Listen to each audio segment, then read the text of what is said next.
On October 24th, 2023, the Princess of Pop released her highly anticipated memoir, The Woman in Me. This deeply personal book delves into her rise to fame, the heartbreaks she endured, and the relentless media and paparazzi scrutiny. It also explores her struggles under conservatorship, her complicated family dynamics, and her ongoing efforts to reclaim her autonomy and rebuild her life. Bonjour Hi, my loves. I hope you're doing good. I hope you're doing fine. So in today's episode, I will talk about the one and only Miss Britney Spears, and more specifically, her book, The Woman in Me. So I devoured this book in 2 days, and yes, it has 288 pages, but because of the writing style, how it was so effortless to read, it didn't feel like I was reading a book, honestly. I know it sounds weird, but I was so connected. The way that we also had the chance to explore her life before becoming the Princess of Pop, and the fact that the book offered enough details to know what was going on, but still keeping herself some privacy. I feel like she did that perfectly for this book. And it was honestly overall captivating to read. I'm sorry. And I'm thrilled to share my love for this memoir with you, providing a detailed synopsis and of course recommending you to grab a copy of this book because you won't regret it. And I just want to put some clarification that even though I said that I loved reading the book, I'm still aware that it's weird to have loved reading it because the book tells Britney Spears' story, the hardships that she has been through throughout her, not even throughout her whole career, but honestly throughout her whole life, with her family dynamics, the conservatorship, how the media treated her, the paparazzis, the misogyny in the music industry. Like, it was really sad to read it, even more because, like, how I knew Britney Spears. Well, I was a huge fan of Britney, like, in middle school. I would always listen to her songs, and I was known in my little friend group to be, like, the Britney Spears lover. And I had absolutely no clue what was actually going on. Like, while reading this book, I feel like I just knew Britney for her songs and not for everything else that happened in her life. And it really made me sad, honestly. There were multiple moments in the book where I was like, I almost had a little tear because it's like, how could a woman go through so much hate, through so much, like, I don't even have the word, sorry, through so much scrutiny again, through so much being so unlucky and honestly just straight up being a victim, whether it's a victim of the music industry, how misogynistic they were treating her, a victim in her family dynamics, how badly each member of her family almost treated her, a victim of the California state for enabling her being under conservatorship, a victim in the paparazzi, how like she was telling like not little stories, but like little anecdotes of the paparazzis, and I'm like, that's scary. Like, you're a 20-year-old woman like being chased by like grown-ass men. Like, that's literally so scary. So buckle up and get ready for a deep dive into the story of Britney Spears. So let's start by the beginning. Britney Spears' early years. So in the book, she said, "As a little girl, I walked for hours alone in the silent woods behind my house in Louisiana, singing songs. Being outside gave me a sense of aliveness and danger. When I was growing up, my mother and father fought constantly. He was an alcoholic. I was usually scared in my home. Outside wasn't necessarily heaven either, but it was my world. Call it heaven or hell, it was mine. Before going home, I would follow a path to a neighbor's house, through a landscaped yard and past a swimming pool. They had a rock garden full of small, soft pebbles that would trap the heat and stay warm in a way that felt so good against my skin. I would lie down on those rocks and look up at the sky, feeling the warmth from below and above, thinking, I can make my own way in life. I can make my dreams come true. Lying quietly on those rocks, I felt God. Everyone knew everyone in Kentwood.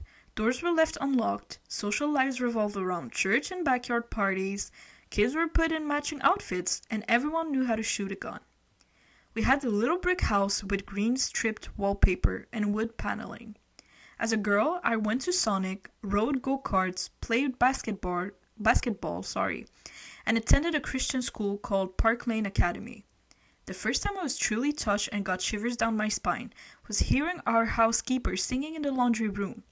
I always did the family laundry and ironing, but when times were better financially, my mom would hire someone to help. The housekeeper sang gospel music, and it was literally an awakening to a whole new world. I'll never forget it. Ever since then, my longing and passion to sing have grown. Singing is magic. When I sing, I own who I am.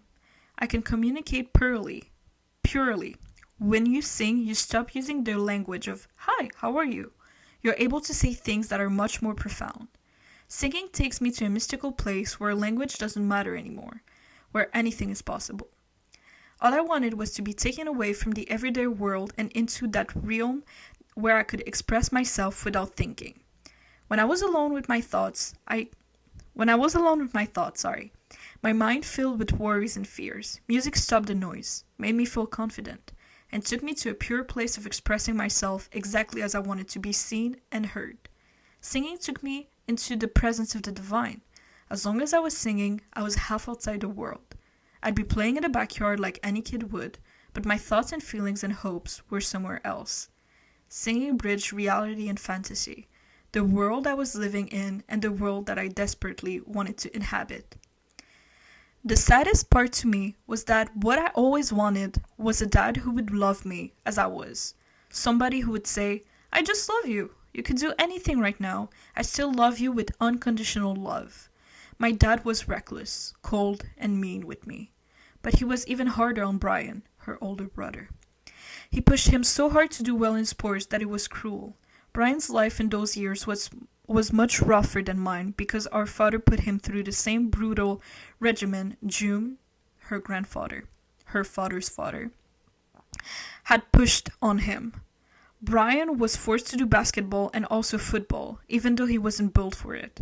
My dad could also be abusive with my mom, but he was more the type of drinker who would go away for days at a time. To be honest, it was a kindness to us when he went away. I preferred it when he wasn't there. What made his time at home especially bad was that my mom would argue with him all night long. He was so drunk he couldn't talk. I don't know if he could even hear her, but we could. Brian and I had to suffer the consequences of her rage, which meant not being able to sleep through the night. Her screaming voice would echo through the house. In spite of all the nightly drama, by day, my mom made our home a place my friends wanted to come to, at least when my father respected us enough to drink somewhere else. All the kids from the neighborhood came over. Our house was, for lack of a better word, the cool house. We had a high bar with 12 chairs around it. My mom was a typical young Southern mom, often gossiping, always smoking cigarettes with her friends at the bar. She smoked Virginia Slims, the same cigarettes I smoke now. Or talking with them on the phone. I was dead to all of them. The other kids would sit on the bar chairs in front of the TV and play video games. I was the youngest one. I didn't know how to play video games, so I always had to fight to get the older kids' attention. Our house was a zoo. I was always dancing on the coffee table for attention, and my mom was always chasing after Brian when he was little, jumping over couches trying to catch him so he could spank him after back-talking her. I was always overly excited, trying to draw the older kids' eyes away from the screen in the living room, or to get the adults to stop talking to one another in the kitchen. "Britney, stop!" my mother would yell. "We have company, just be nice, be on good behavior." But I ignored her, and I would always find a way to get everyone's attention. With my family, anything could go wrong at any time. I had no power there. Only while performing, I was truly invincible. So we can see in these little moments in the first chapters that Britney was just a little kid who absolutely loved singing, and for her, singing was an escape of her reality, which was having an abusive dad, having a dad who's never really present, who's really hard on her older brother, and having a mom who is constantly angry. She seemed to, not seemed, with these moments in the first chapters, we can tell that she was a neglected child who just wanted their parents to tell her that they love her and give her more attention. That was really sad. Let's go to the next part, her first steps in the entertainment world. When they saw an advertisement in the newspaper for an open call for the all-new Mickey Mouse Club, my parents suggested we go. We drove 8 hours to Atlanta.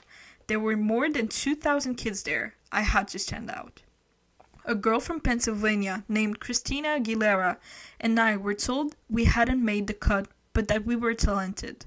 Matt, not the manager, but the one who was like in charge of the whole competition, said we could probably get on the show once we were a little older and more experienced, because they had to be 10 years old, and at this moment Britney was only 8 years old. My second audition for the Mickey Mouse Club got me booked. Matt, the nice casting director who had referred my mom to her agent Nancy, decided I was ready. Being at a show was boot camp for the entertainment industry. There were extensive dance rehearsals, singing lessons, acting classes, time in the recording studio, and school in between. The Mouse Keeters quickly split into our own cliques, divided by the dressing rooms that we shared. Christina Aguilera and I were the younger kids, and we shared a dressing room with another girl, Nikki DeLoach. We looked up to the older kids, Kerry Russell, Ryan Gosling, and Tony Lucca, who I thought was so handsome, and quickly I connected with a boy named Justin Timberlake. We were shooting at Disney World in Orlando, and my mom and Jamie Lynn, her younger sister, who at the time was 2 years old, had come along with me. During the day, for our breaks, the cast would go ride rides and goof off. It was honestly a kid's dream, unbelievably fun, particularly for a kid like me, but it was also exceptionally hard work. We would run choreography 30 times in a day, trying to get every step perfect. The only bad moment was when, not long into filming, we got a call that my grandmother Liddy had died. Maybe because of a heart attack or stroke, she drowned in the pool while swimming. We couldn't afford to fly home for the funeral, but Lynn Harless, Justin's kind mother, lent us the plane fare. It was something family would do, and the kids and parents on that show became family.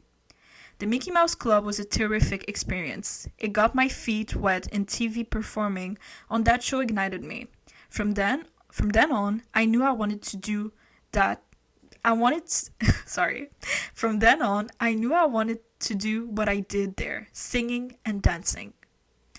When the show ended a year and a half later, a lot of my castmates were going off to New York or Los Angeles to continue chasing their dreams, but I decided to go back to Kentwood, Louisiana. Already within me was a push-pull. Part of me wanted to keep building toward the dream. The other part wanted to live a normal life in Louisiana. For a minute, I had to let normalcy win.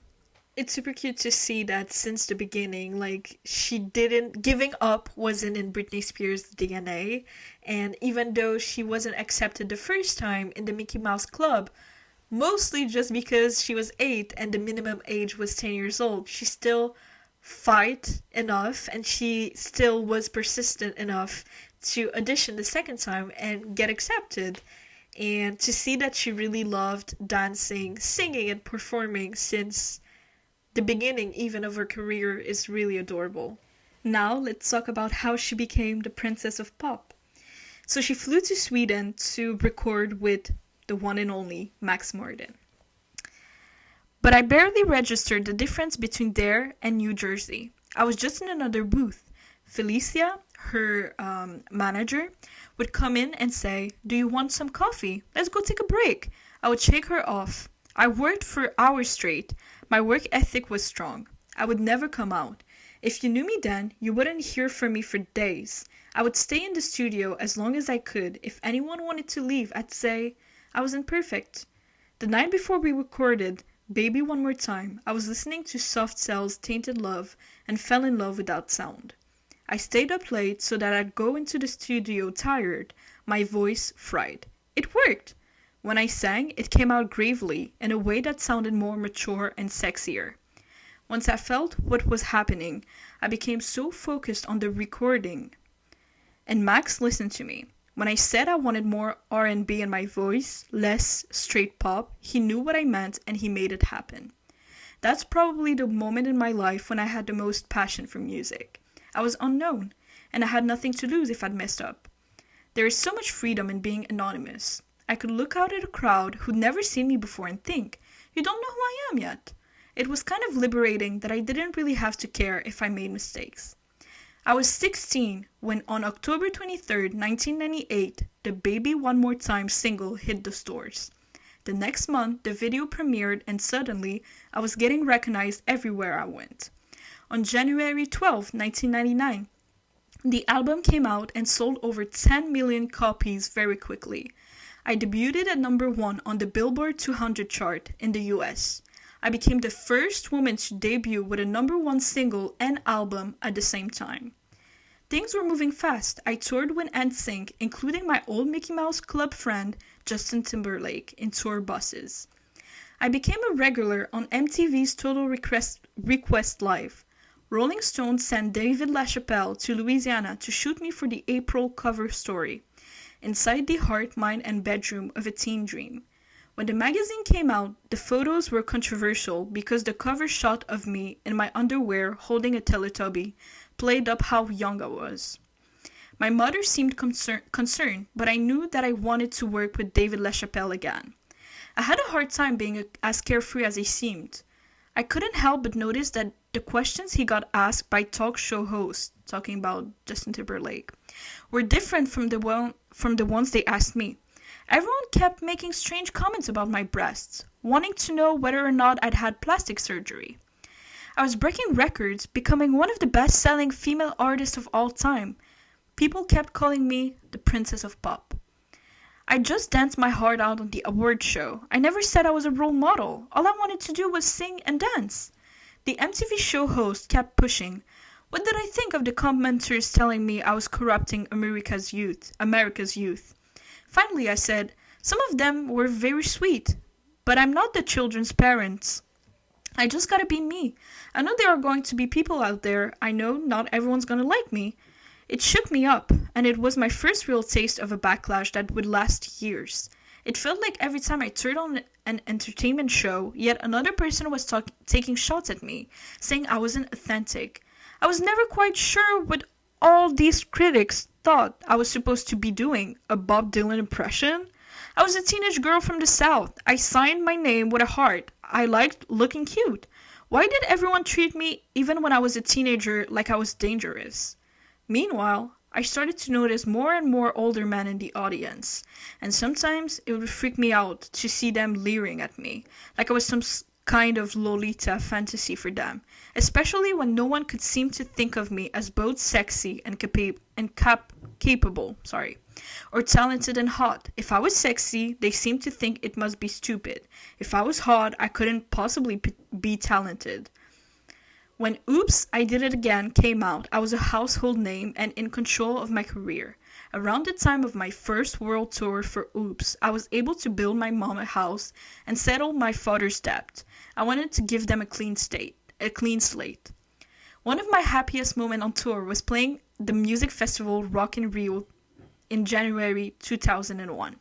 In Brazil, I felt liberated, like a child in some ways, a woman and a child all in once. I was fearless at that point, filled with rush and a drive. I was able to be a little sinful then. Skinny dipping, staying up, talking all night, nothing over the top. It was a taste of rebellion and freedom, but I was just having fun and being a 19-year-old.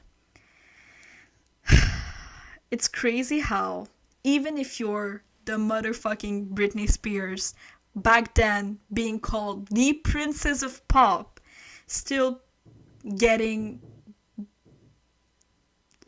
looked upon as just like a naive, stupid, dumb girl who's like badly influencing the youth. Like she said, she's not the children's parents. Like, she doesn't owe you anything.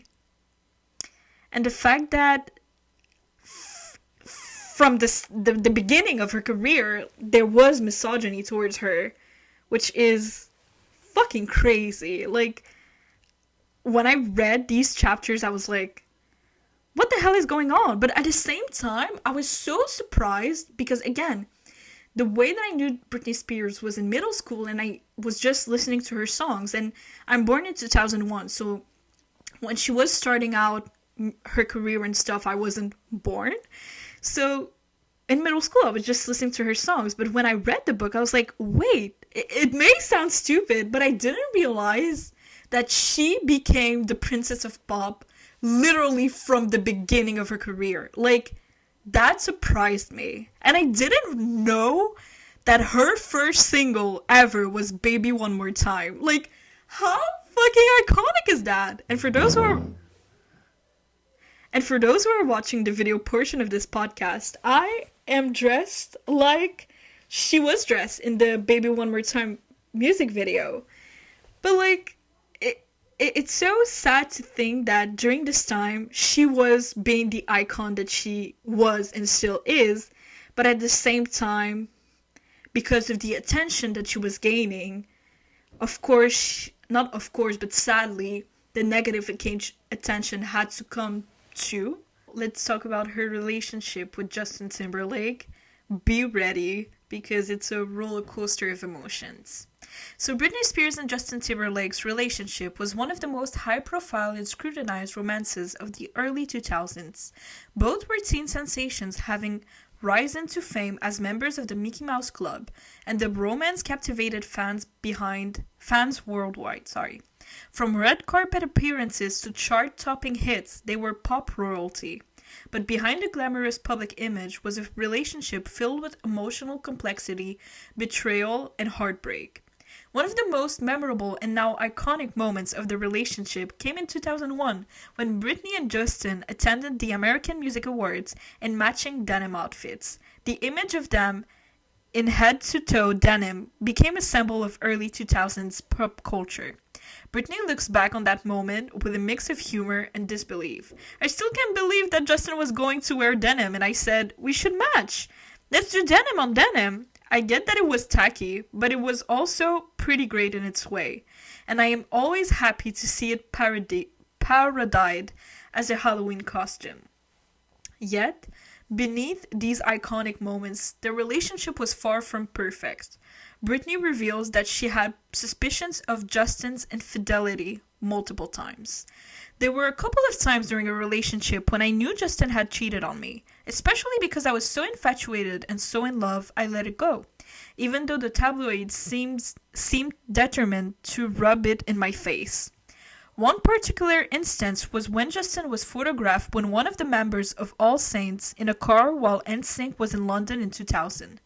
Britney chose not to confront him, saying, at the time, we'd only been together for a year. Another time, during a trip to Vegas, one of Britney's dancers overheard Justin bragging about sleeping with another woman. He gestured toward a girl and said, yeah man, I hit that last night. Fucking crazy! What the fuck? I hate men. Despite knowing about his cheating, Britney stayed silent. It was one of those things where you know, but you don't want to say anything. In a moment of vulnerability, she also admits to having her own slip-up. One night, she went out with choreographer Wade Robson and ended up kissing him. We danced and danced. I made out with him that night. Despite that incident, she remained loyal to Justin with that one exception, and the two moved forward. That night was chalked up to something that will happen when you're as young as we were, and Justin and I moved past it and stayed together. I thought we were going to be together forever.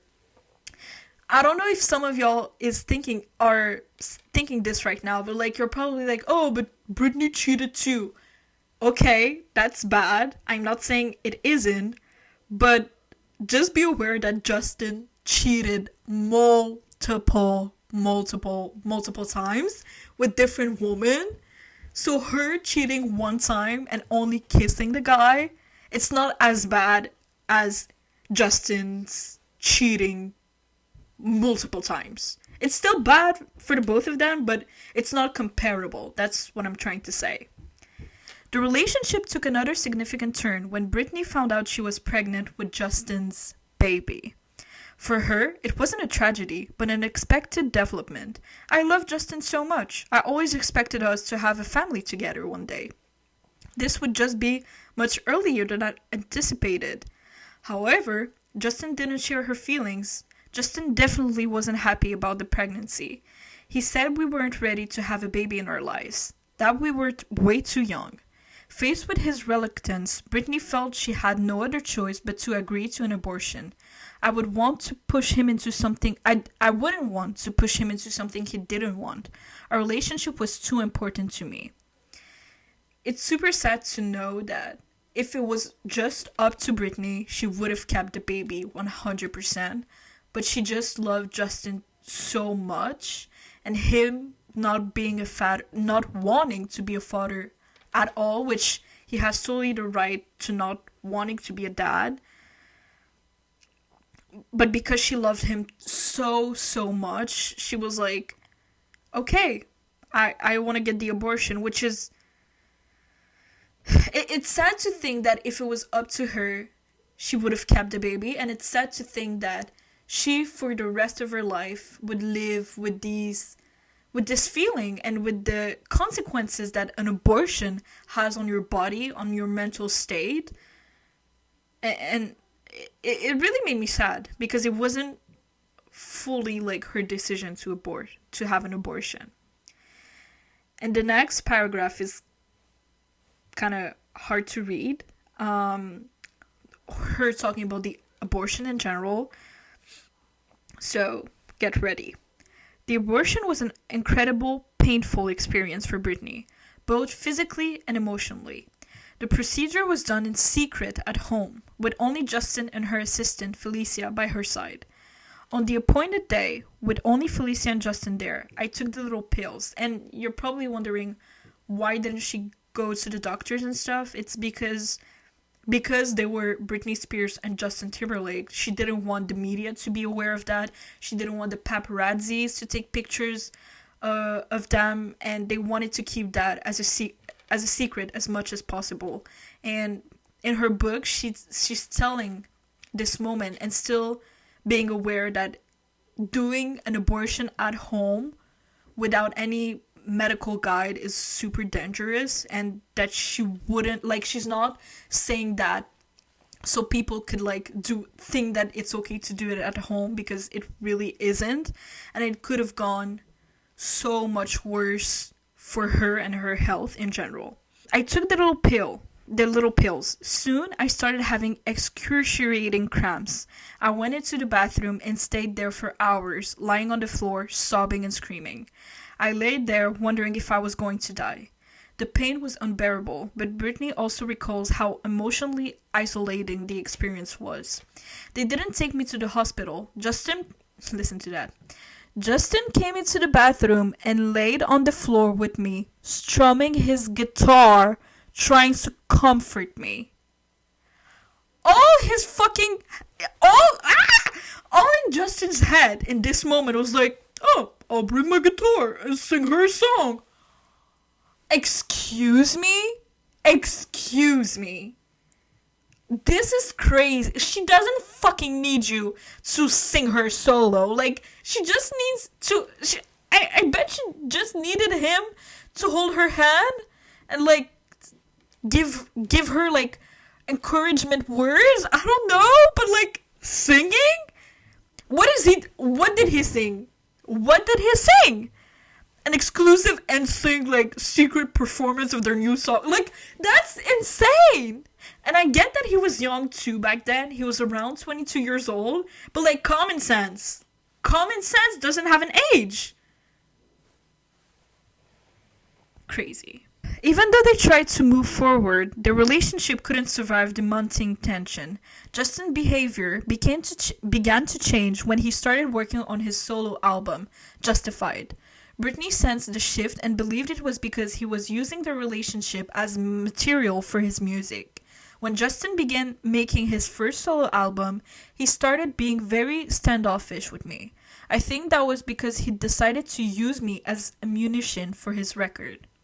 The end came abruptly, with Justin breaking up with Britney over text message while she was on set filming the music video for the Overprotected remix. He ended the relationship by text message while I was on set. After seeing the message as I sat in my trailer between takes, I had to go back out and dance. Britney was heartbroken and devastated, struggling to move on. For as much as Justin hurt me, there was a huge foundation of love, and when he left me, I was devastated. When I say devastated, I mean I could barely speak for months. And don't forget that during this time, not only they were like together for 3 years, they also lived together. So breaking over text is like, how much of an asshole can you be? The fuck? In the aftermath of the breakup, Britney retreated to her family home in Louisiana, where she found herself unable to talk to anyone. I went back home to Kentwood, and I couldn't talk to my family or friends. I barely left the house. I was that messed up. I lay in my bed and stared at the ceiling. Justin eventually visited her in Louisiana, bringing with him a long, heartfelt letter. The final words of that letter read, "I can't breathe without you."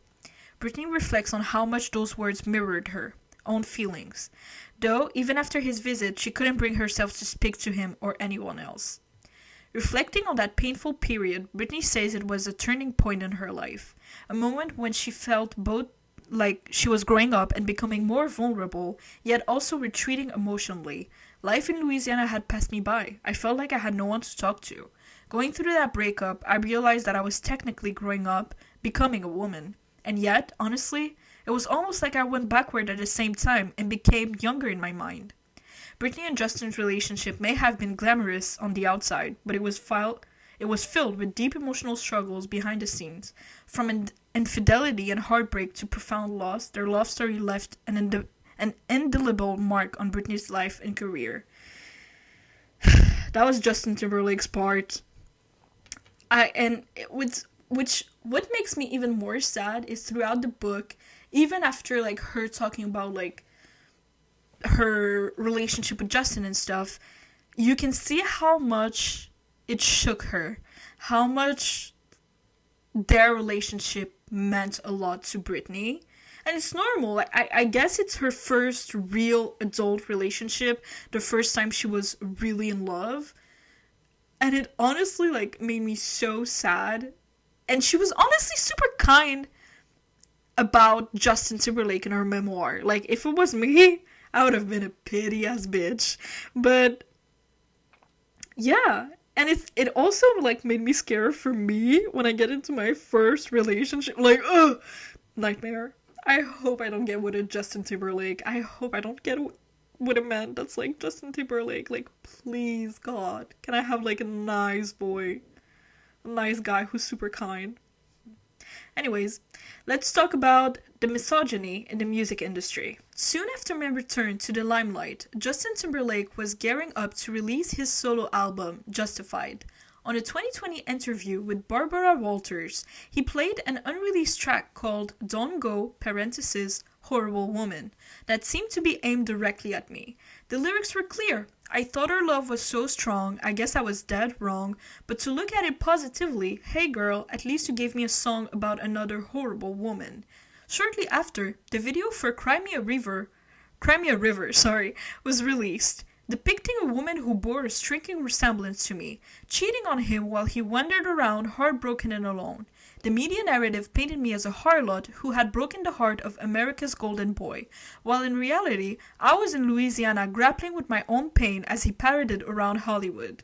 Justin's album and the surrounding press never mentioned the numerous times he had cheated on me. The industry's double standards were glaringly evident. Men were allowed to express their grievances and frustrations about women in public, often turning it into a spectacle.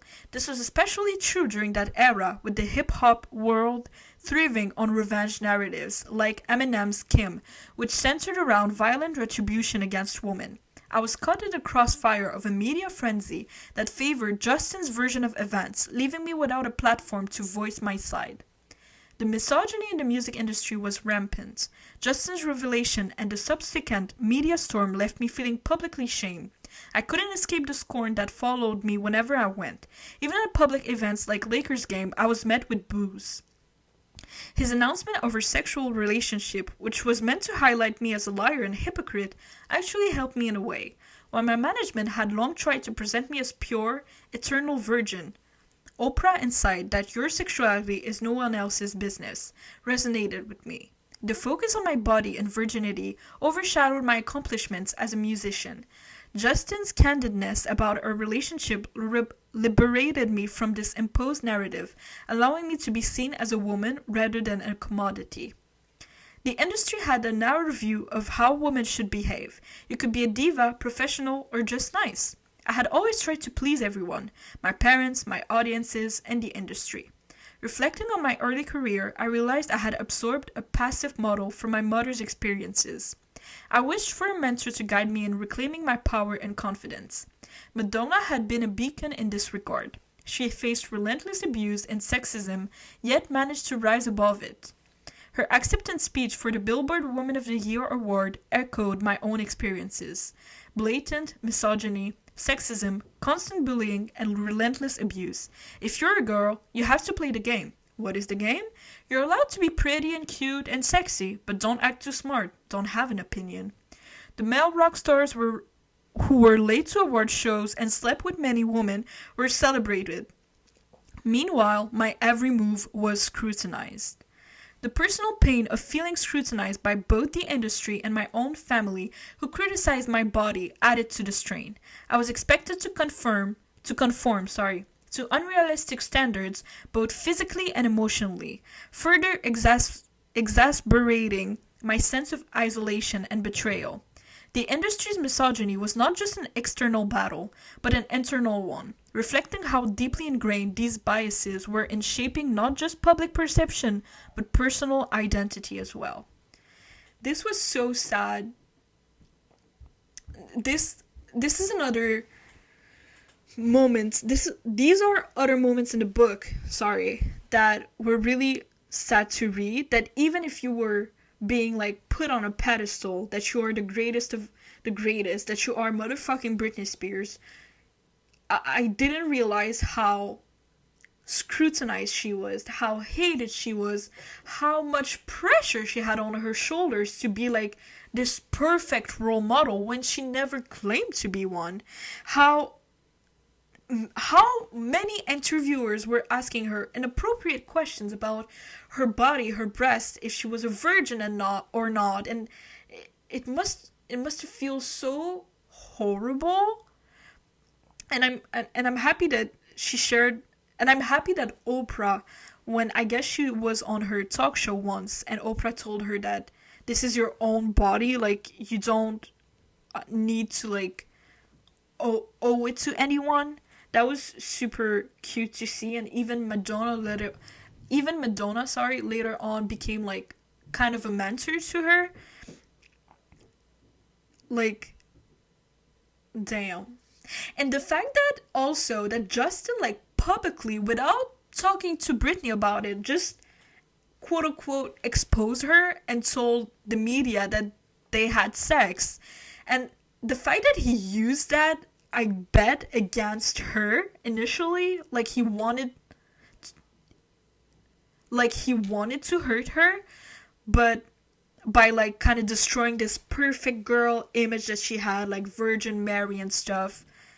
And I'm happy that it turned out to be like a relief for her that he did, so she doesn't have to like own up to these expectations that the media and the music industry put put onto her. Like, it's just overall crazy. And it's also super sad that this was all happening like around 2000, 2003.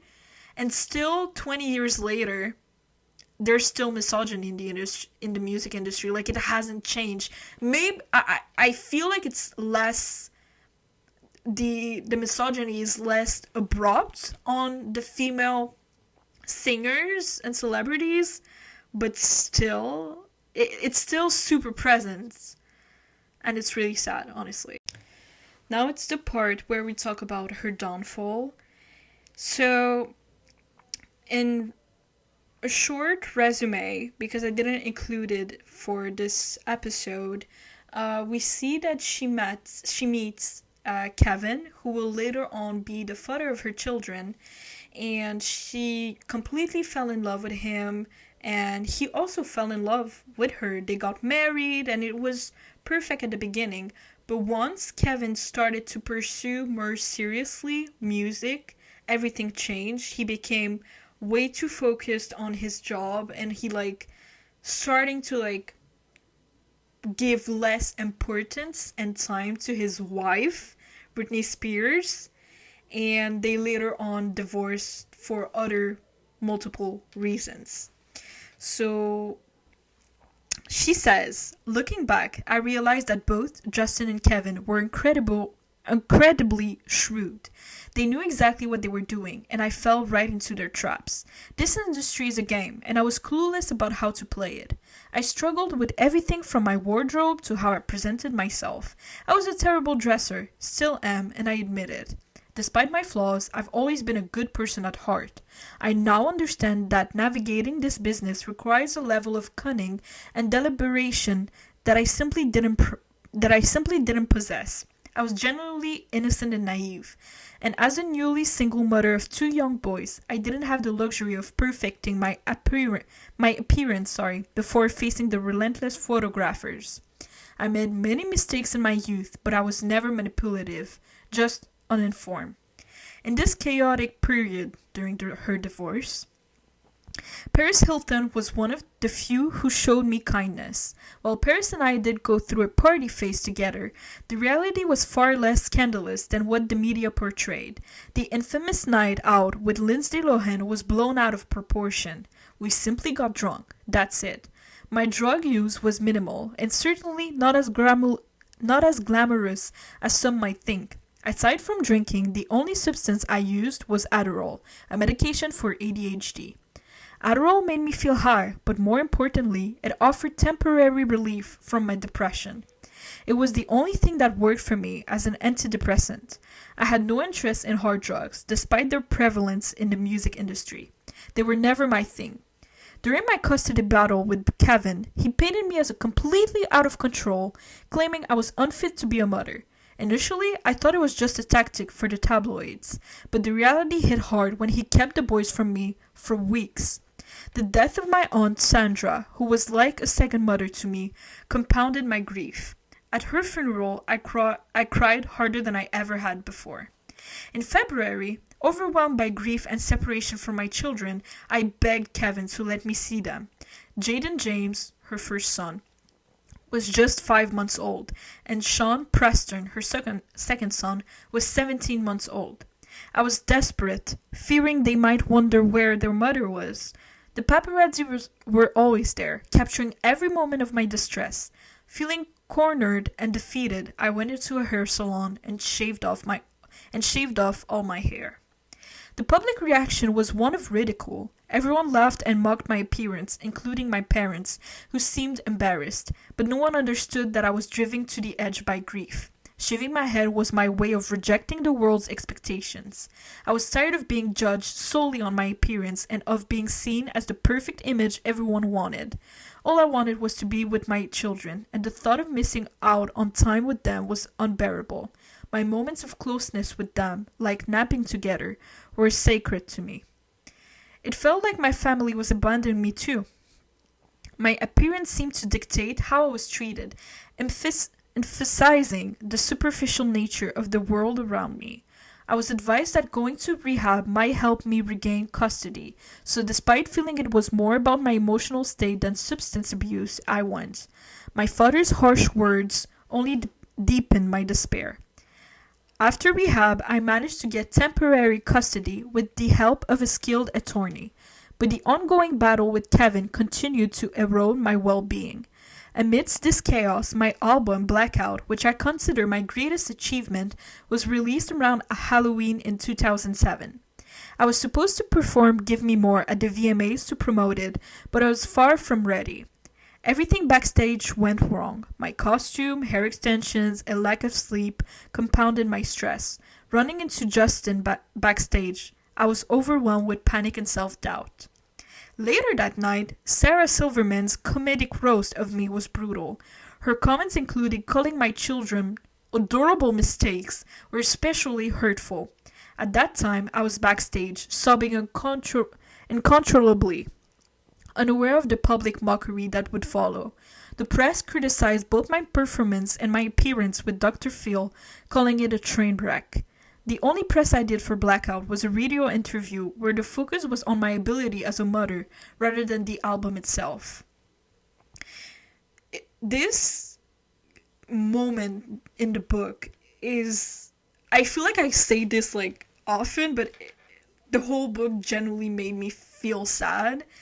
And something about Britney Spears that we get to read a lot and we get to truly feel her being honest.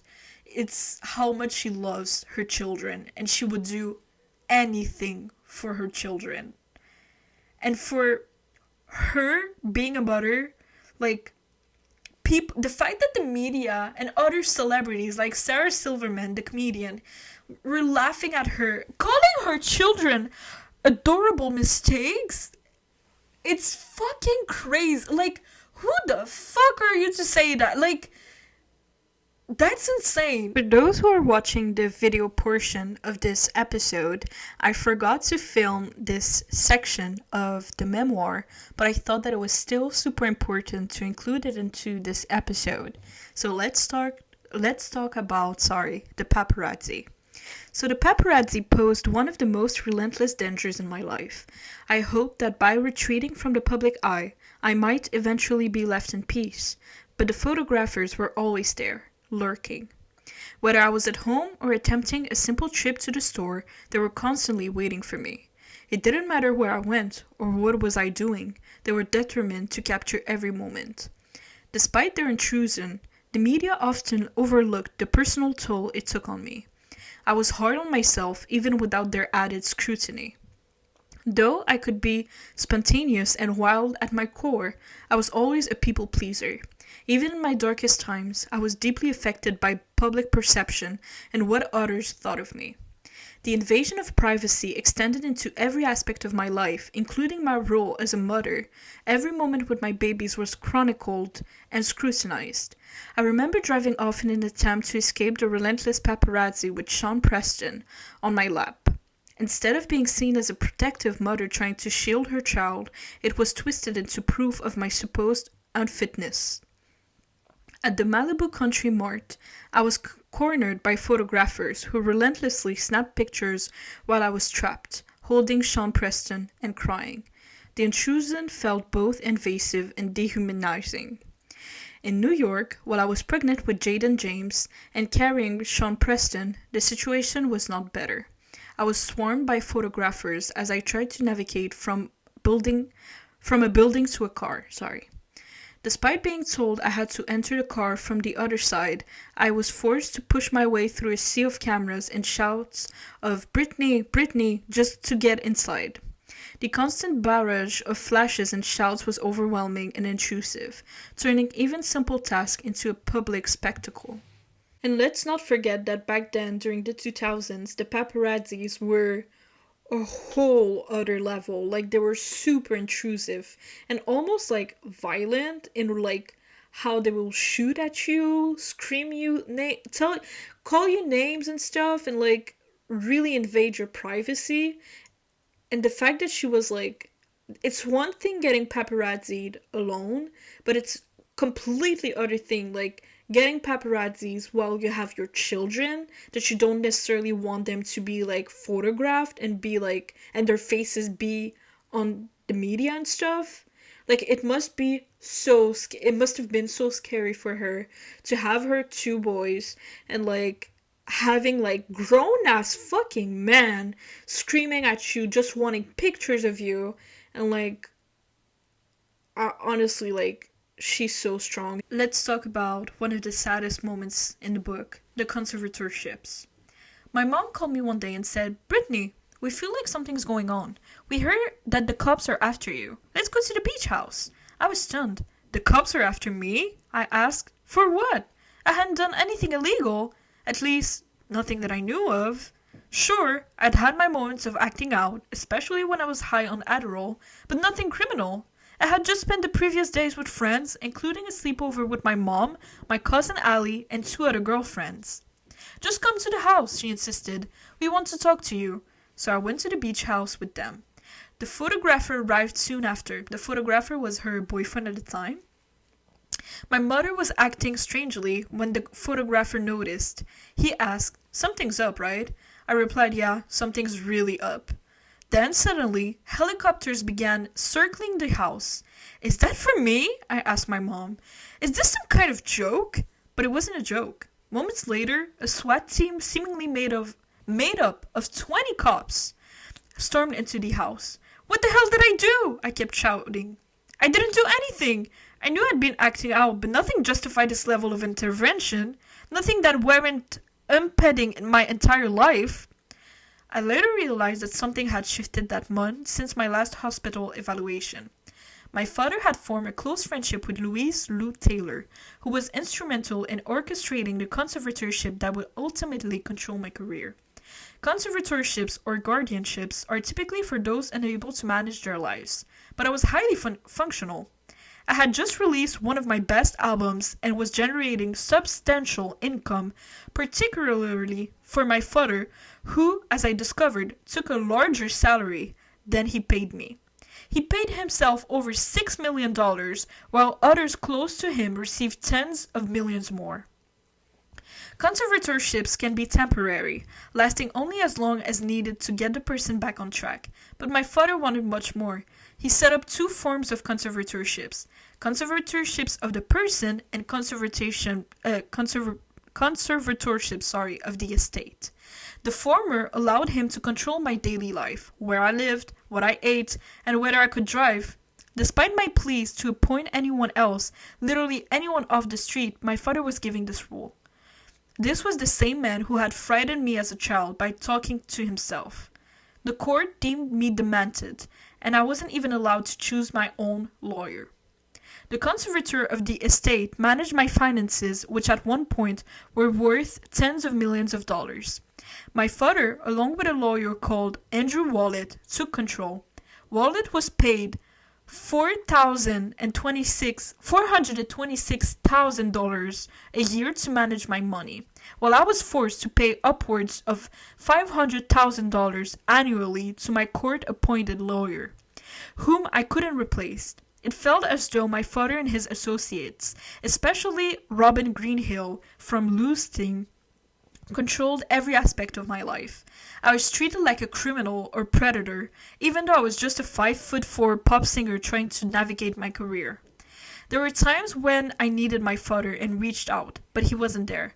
Yet, when it came up to the conservatorship, he was all in.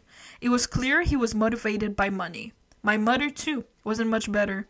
She played innocent while staying with me during sleepovers, fully aware of the plan to take me away. I became convinced that this was all orchestrated by my father, my mother, and Lou Taylor. Tree Star was even slated to be my co-conservator. Tree Star was the company Lou Taylor was working at. I later learned that my father was financially indebted to Lou at the time of the conservatorship implementation, a fact that Matthew Rosengard, my new lawyer, would later cite as a conflict of interest in court. Shortly after being forced to lie hospitalized, I learned that the conservatorship papers had been filled. The conservatorship was supposedly set up because I was deemed incapable of managing my life, feeding myself, spending my own money, being a mother, anything. Yet, just weeks later, I was filming an episode of How I Met Your Mother and embarking on a grueling world tour. It was baffling that the state of California would allow my father, an alcoholic who had declared bankruptcy and failed in business, to control me despite my accomplishments. I was expected to return to work as if nothing had happened, too sick to choose my own boyfriend, yet somehow healthy enough to appear on sitcoms and perform worldwide. It made no sense. Yes, here's my confession. I was so meticulous that I kept all my receipts in a bowl. Each week, I added up my expenses the old-fashioned way to track my tax deductions. Even during my wild spells, the fundamentals of who I was remained intact. I knew musicians who did far worse: heroin, fistfights, throwing TVs out of hotel windows. I didn't steal or harm anyone. I kept track of my taxes, but my father dismissed my efforts, shoving my bowl of receipts aside and declaring, "I call the shots, you sit right here, and I'll tell you what goes on." It was horrifying. When someone wanted to date me, my father's security team would run background check, having them sign NDAs and even submit to blood tests. They even forced me to end a relationship with the photographer I had been seeing. Robin would disclose my medical and sexual history before the first date, a humiliating process that stifled my chances of finding companionship, enjoying nights out, or making new friends.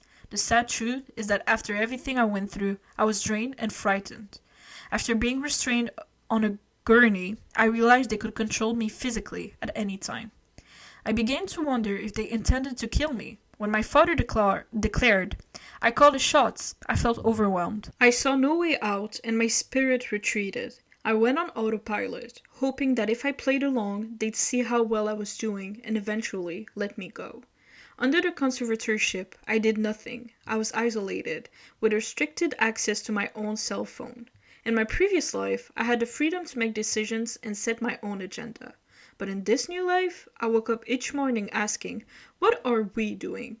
and did what I was told. The reason I complied was simple. I did it for my kids, to be reunited with them. I followed the rules.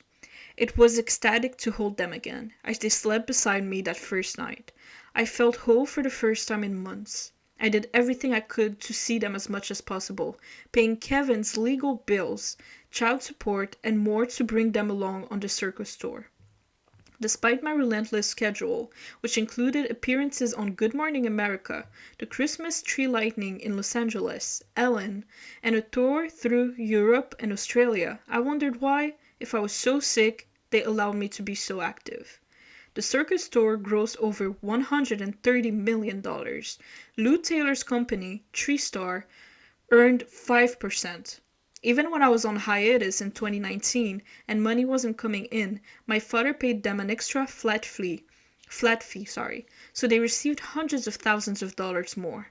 My father also received a percentage and about $16,000 a month, making him a multimillionaire. My freedom was traded for naps with my children, a trade I was willing to make because nothing mattered more to me than my kids. I'd laid down my life for them, so why not my freedom? I became a robot, stripped of my womanhood, and turned into a childlike entity. The conservatorship had robbed me of my identity and my passion for music. 13 years later, I still feel sick thinking about how my father and his associates controlled my life and my finances. No other artist felt such invasive control over their body and money. The woman in me was suppressed. They wanted me to be wild on stage while being a robot off stage, depriving me of the indulgences and adventures that makes us human. This suppression stifled my creativity and individuality as an artist. Charlie, my friend, worked out daily and shared his nutrition research with me, even giving me energy supplements. My father, who monitored everything I did, saw that I was in better shape and had more energy on stage. Despite this, he viewed my use of energy supplements as problematic and sent me to rehab. One night, I tried to cover the check for a dinner with friends and dancers, but my purchase was declined because my allowance account was empty.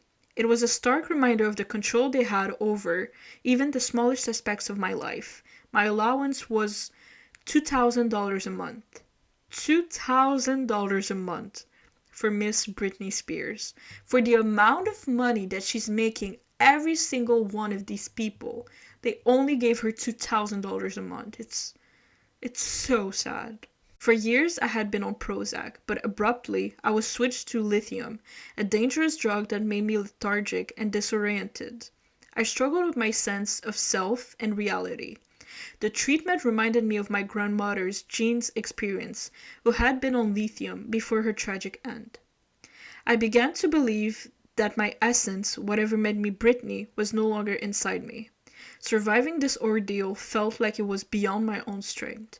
Reflecting on my survival, I think, that wasn't me, that was God. Honestly, reading these chapters were, like I said, I said it multiple times, but it was genuinely so sad and so scary at the same time how much money can completely make anyone around you, even the people who literally are part of your blood, completely disregard you and completely put you in the worst state of your life just for money. And you're probably, and also that I'm sorry, I'm losing my words, but I forgot to mention that she tried to go to court multiple times to stop being under a conservatorship multiple times, and she was denied multiple times by the state of California. And every time that she was trying to quote unquote rebel, her father would either send her to rehab or like a mental facility, and he will also make her see her children less, which he knows that that's Britney Spears like weakness, like taking away her children from her. It's horrible, it's sad, and I hope karma would do her justice, honestly. The Free Britney Movement. Several weeks into my stay, I was struggling to stay hopeful when one of the nurses, the only one who was real as hell, called me over to her computer. "Look at this," she said. I peered at her screen, trying to make sense of what was I seeing. It was footage of women on talk show discussing me and the conservatorship. One of them was wearing a Free Britney t-shirt. The nurse showed me clips of other things too. Fans talking about how much my music meant to them, and their concern that I might be held against my will. They wanted to help, and just by doing that, they did help. All the things the nurse was seeing were also being noticed by everyone at the hospital. The doctor eventually saw how people around the world were questioning why I was still locked up. It was all over the news. I don't think I don't think people understood how much the Free Britney movement meant to me, especially in the beginning. Towards the end, during the court hearings, seeing people advocate for me meant a lot. But when it first started, it really touched my heart. I wasn't okay at all, and the fact that my friends and fans sensed what was happening and took action for me, that's something I'll always be grateful for. If you stood up for me when I couldn't stand up for myself, from the bottom of my heart, thank you. That moment during the book really made me shiver. It was really touching, not only seeing how grateful she was and is towards her fans who knew that something was up, but seeing people overall fighting for a cause, fighting in this case for Britney, who they had high assumptions that she was, like I said, held against her will, and protesting days and days for her to be free again.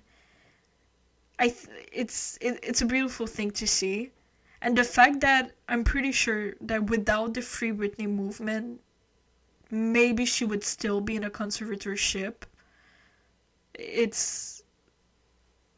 I'm really speechless. Let's talk about the end of the conservatorship. On June 22nd, 2021, I dialed 911 from my home in California to report my father for conservatorship abuse. The very The very next day, June 23rd, I was scheduled to address the Los Angeles probate court about the conservatorship, and I knew the world would be listening.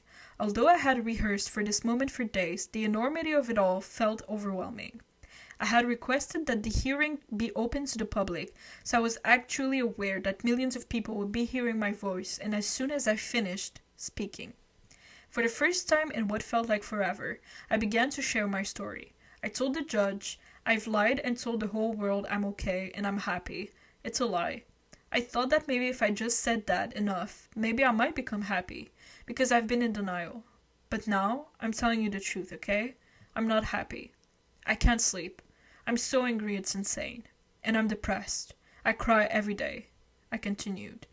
I don't even drink alcohol.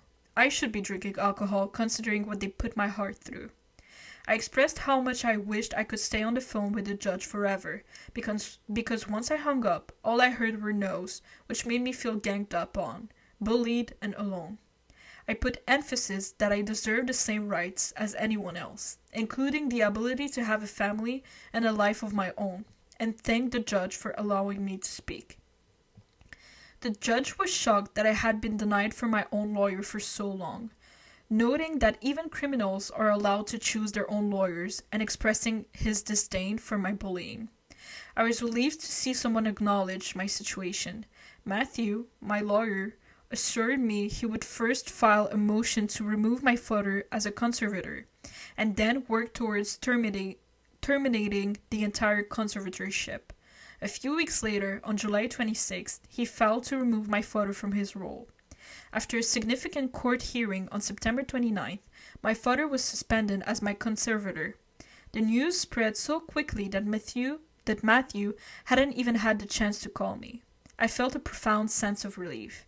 The man who had dominated my life and diminished my self-confidence, was no longer in control. In November, while staying at a resort in Tahiti, Matthew called with the news that I was no longer under a conservatorship. Despite his earlier assurances, it was still hard to believe. I was finally free. Though Matthew's strategy had secured our victory, he told me that I deserved the credit for what had happened. By sharing my testimony, I had freed myself and likely helped others in similar situations. After so long of having my father take credit for my achievements, it was incredibly meaningful to hear that my efforts had made a difference in my own life. Since then, I've been working on rebuilding my life, day by day, learning to care for myself and finding joy in the little things. The day the conservatorship ended, I was overcome with a mix of emotions: shock, relief, elation, sadness, and joy. I felt betrayed not only by my father, but also by my family. My sister, who should have been a source of comfort, instead used the situation to advance her own agenda, publishing hurtful stories about me. I felt deeply let down, believing that sisters should support each other rather than exploit each other's vulnerabilities.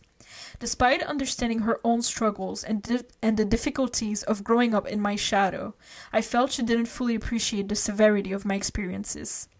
For 13 years, I was denied the freedom to make basic choices: what to eat, whether to drive, how to spend my money, and even simple pleasures like drinking coffee. Now, having regained my freedom, I am rediscovering my sense of womanhood. In my 40s, I am experiencing things for what feels like the first time. It's as though the woman within me had been suppressed for so long, and now I'm finally able to embrace my true self.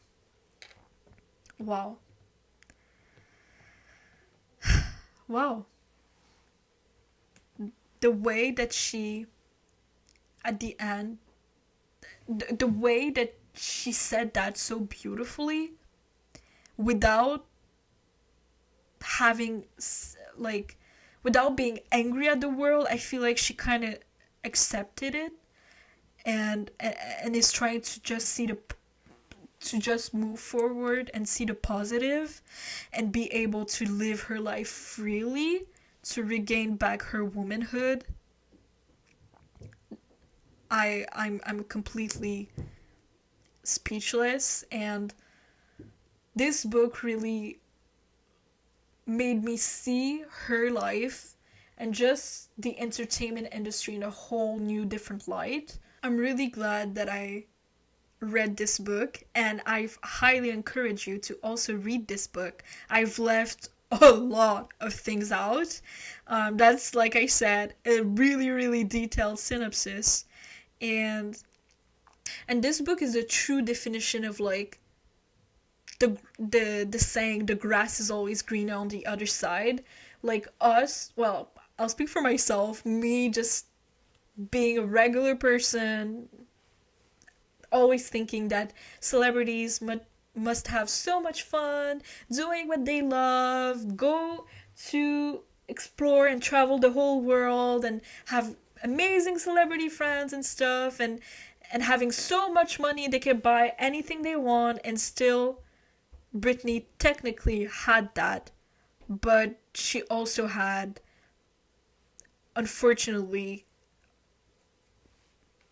this person as her father, who completely stole her freedom for 13 years. It's so horrible, and I don't understand like how he's not in prison. Like, huh? Like, and how Lou Taylor is not in prison. Like, that's crazy. And honestly, I can talk about my love for this book for hours and hours, but this video is already long enough. And on that note, I hope you have a beautiful night of sleep. I love you. Take care. Au revoir.